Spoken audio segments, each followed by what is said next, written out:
just so everyone's on the same page, we'll do this video right quick.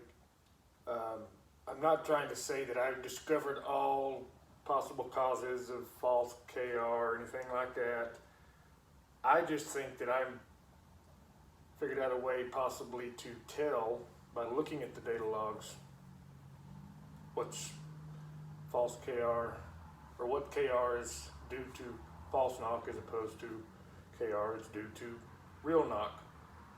That's all I was really wanting to discuss. But so right quick, when I look at my data logs, I generally see the KR divided up into what's pretty clearly going to be false knock. When you first go wide open throttle, I think it's called tip in, you're going to see some there, and then at the shift points you're going to see some there. And I think a lot of times when I come off of wide open throttle, I'll see a lot, and those are, not much we can do about those, right? So I leave those alone.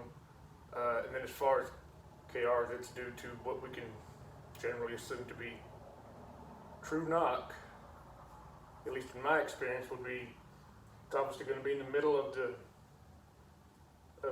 gear, and it's going to rise, and then as the PCM starts to pull the timing, it's going to reduce, and it should be, I'm thinking, repeatable. It should show itself in subsequent data logs in about the same spots, same RPM ranges, under the same conditions, so on and so forth. But what this post that I created is about are these data logs where I find KR that I can't really, it's hard to tell. It's not ones that I am certain are false, and it's not repeatable, it's not in the same spots, there's just really no good explanation for it, and no matter what I do to try to address it, it will come back eventually. And that would be these ones that they'll be in the middle of a gear, so they could be due to true knock.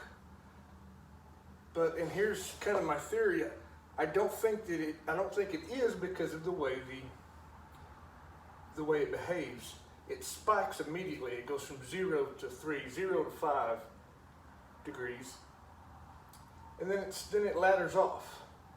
To me, that's got to be, or that cannot be, a true knock situation.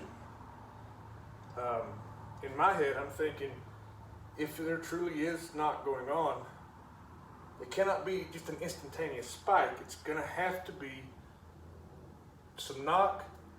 As the RPM rises, so does that knock, and as the PCM attempts to arrest it, it shouldn't step down like that. It should be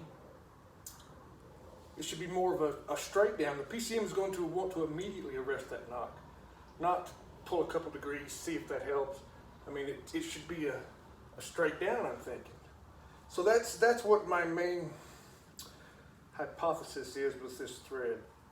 I think that there are ways to look at the log data for these KR events and tell what should be focused upon, what should not be, without going through the process of elimination like we've all been doing previously.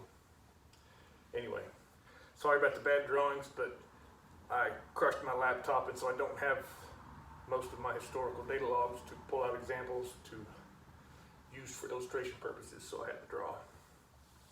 My deepest apologies for that.